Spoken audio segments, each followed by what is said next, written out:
Welcome to the tall, dark, and handsome Dr. Crafty show, everyone. This isn't your typical Twilight story this time.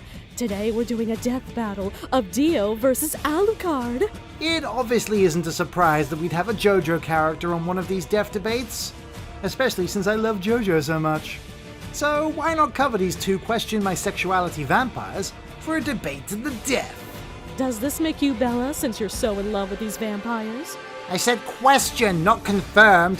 Question!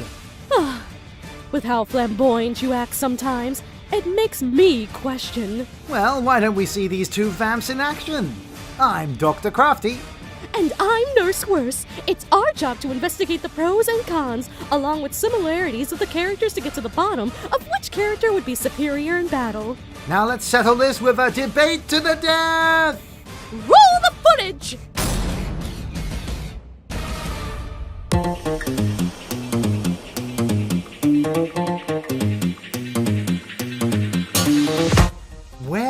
Where do I begin with this man's backstory? I mean, Jojo is notorious for long and complicated backstories, and Dio being one of the most important characters in Jojo's Bizarre Adventure, there's a lot to cover with him.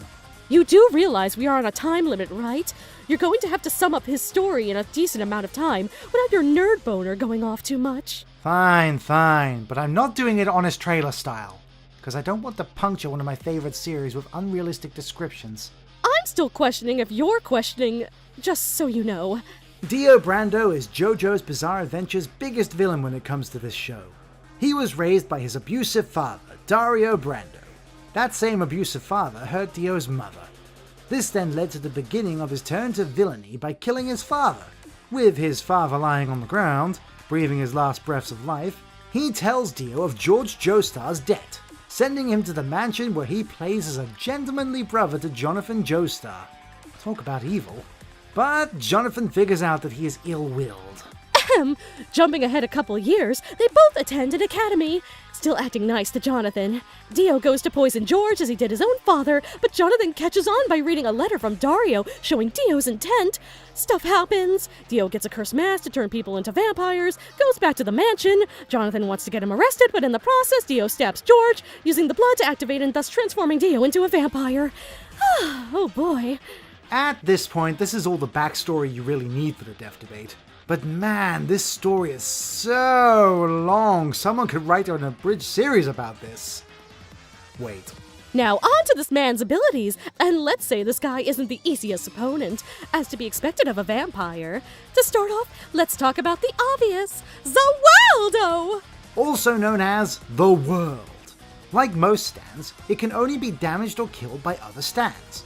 And the obvious only stand users can see other stands. Along with that, his stand is a borderline perfect match to Jotaro's own stand, Star Platinum, which can intercept bullets fired even at point-blank range. The stand can even travel at light speed. Did I mention he has the physical strength to lift an 18-wheeler truck single-handedly? Okay, settle down already. His most notable stand ability is that he could stop time for 5 to 8 seconds. While time is stopped, Dio and his stand can move around and attack as they please, but anything he wants to move, such as his throwing knives, has to be touched by him to move. Otherwise, it freezes in the air until the world's effect is disengaged. And although Dio wouldn't need to worry about this for this fight, he is immune to him and after merging with Jonathan Joestar's body. Yes, that happened. Long story, slightly gross. Dio also has the ability to turn weaker people into mind slaves by implanting flesh buds. It can basically control even stand users, and take an immense amount of concentration and precision to remove. Removing it can sometimes be fatal. Now, to talk about Dio's physical strength on its own is crazy! He could burst through stone walls without slowing down, overpower Hierophant Green without using his stand, and can lift a 20-ton road roller several times! And oh yeah, he'll grow even stronger if he consumes a good amount of blood. Spider! He also carries a stupid amount of knives on him, throwing them so hard they can penetrate solid stone. With his merging with Jonathan, he has access to his body, using it to spy and fortune tell. But the funny thing about Dio is the fact that even though he's a vampire, he's not weak to silver, holy items, stake to the heart, all that business. That being said, he still does have one traditional vampire weakness. The sun! And cutting off his head, but that's more reasonable? He can survive with just a head, but he's extremely weak on its own. And the results of him still having his stand after is unknown. And to top it all off, he fights dirty and will do anything to win, exposing the weaknesses of his enemies as soon as the opportunity presents itself. And I love it! While Dio is a very strong combatant, he does have other weaknesses other than the smiling baby son from the Teletubbies. Yes, I know. I was gonna get to that. Wait, why the Teletubbies? 'Cause from how you're acting all fangirly and such, you sound like how young the baby is in the sun. Anyway, weaknesses!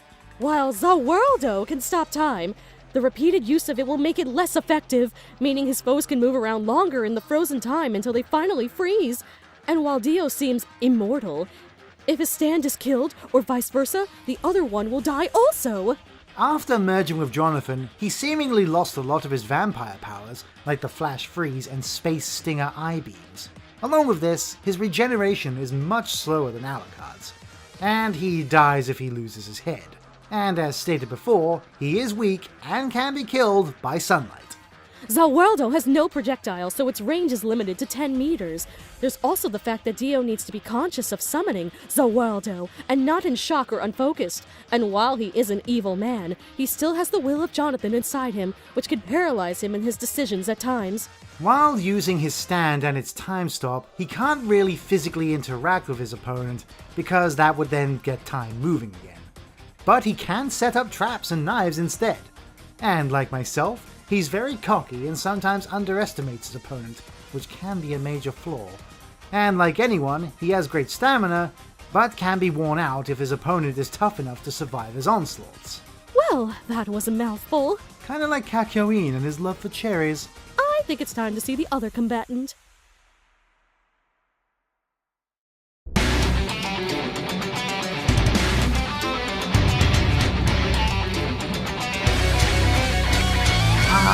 Alucard, the insane weapon of the Hellsing organization, owned by Abraham Van Helsing, aka the main character in Bram Stoker's iconic novel Dracula.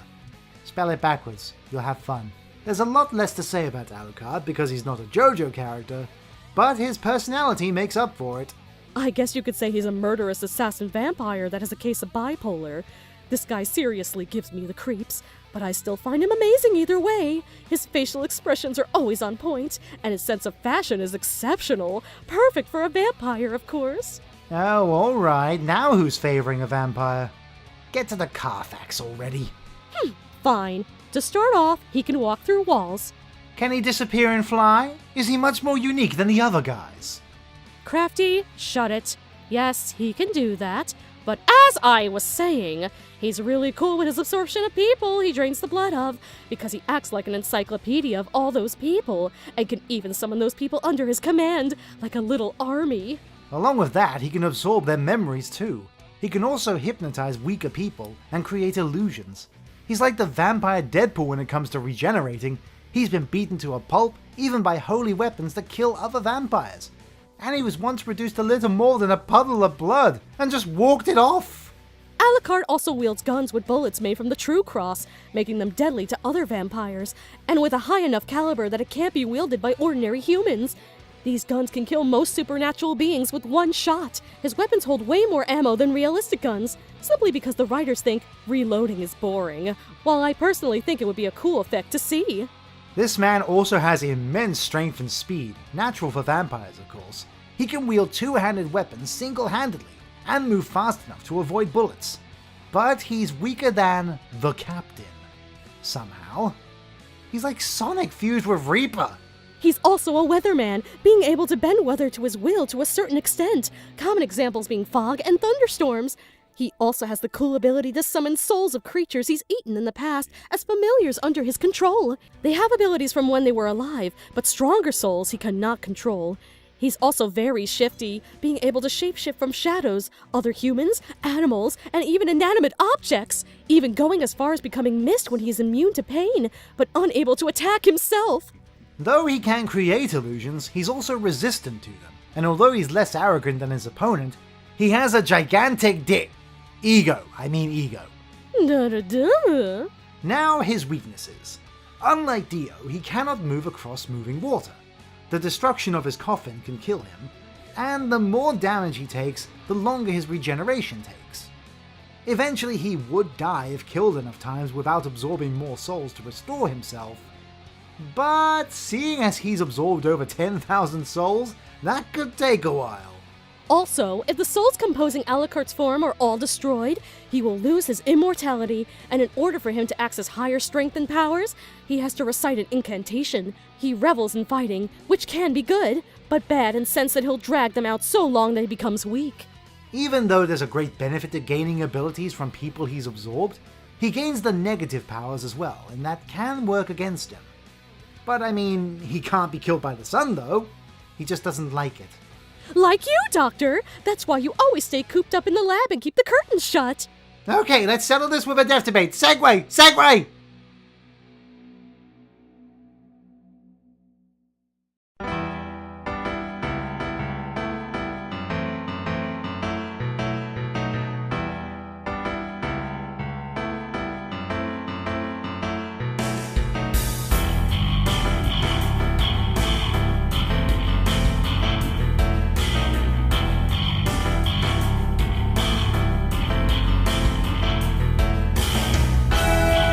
Don't you worry, Alucard. I have high hopes that you'll win this debate. I can hardly wait to devour that poor, unfortunate soul of his.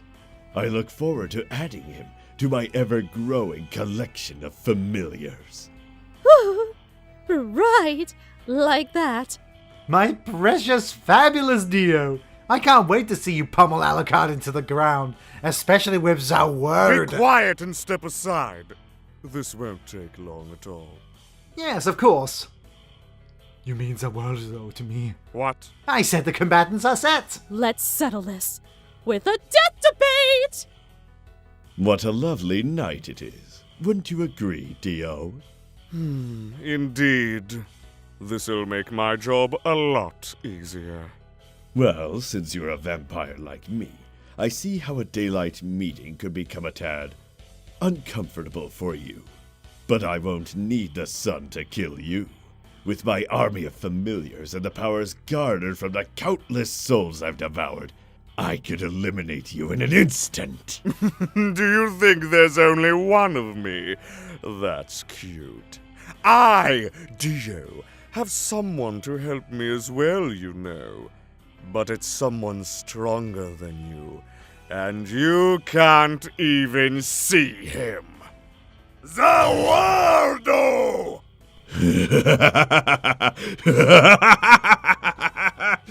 That's funny, because to me that just sounds like a simple illusion, and I can see right through them or just turn them on you.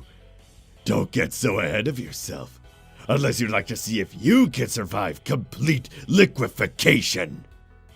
So, shut that cocky mouth before I shut it for you as I put my holy bullets right through your skull. Don't you get ahead of yourself. Not only can I, Dio, stop time and do immense damage to you in an instant, my Stan Zawardo can't be seen or damaged by you, being a non-stand user and all. Oh! And did I mention that my stand can also catch bullets, no matter how close they are to my skull? You said you'd like to shoot. I warned you. Releasing control art restriction systems. 3, 2, 1. Approval of Situation A recognized. Commencing the Cromwell invocation. Ability restrictions lifted for limited use until the enemy has been rendered silent. Oh, Alucard! What? Do you like Disney songs? Well, I do have friends on the other side. I can show you the world!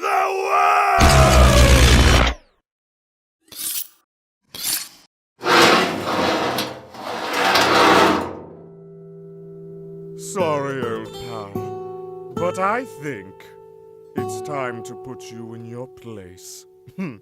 What a lousy way to die.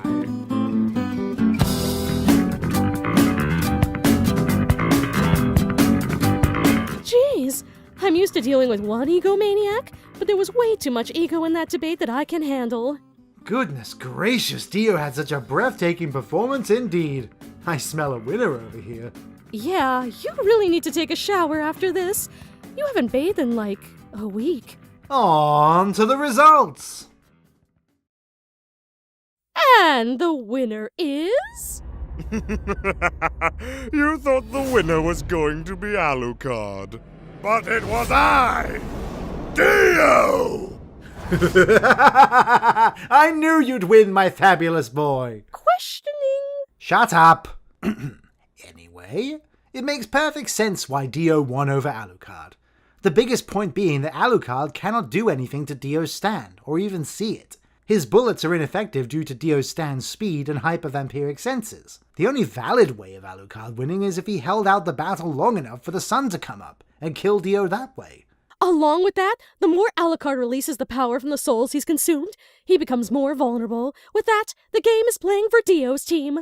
On the last episode of Crafty's Bizarre Adventure, I, Dio, was about to puncture every part of Alucard's body with my knives. Now, to continue. I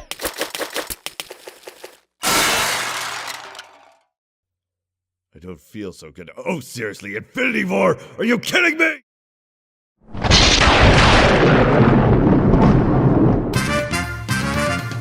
Thank you for tuning in to another Death Battle Debate special here on Dr. Crafty. Be sure to support our Patreon. And don't forget to check out our merch for all the characters of the show.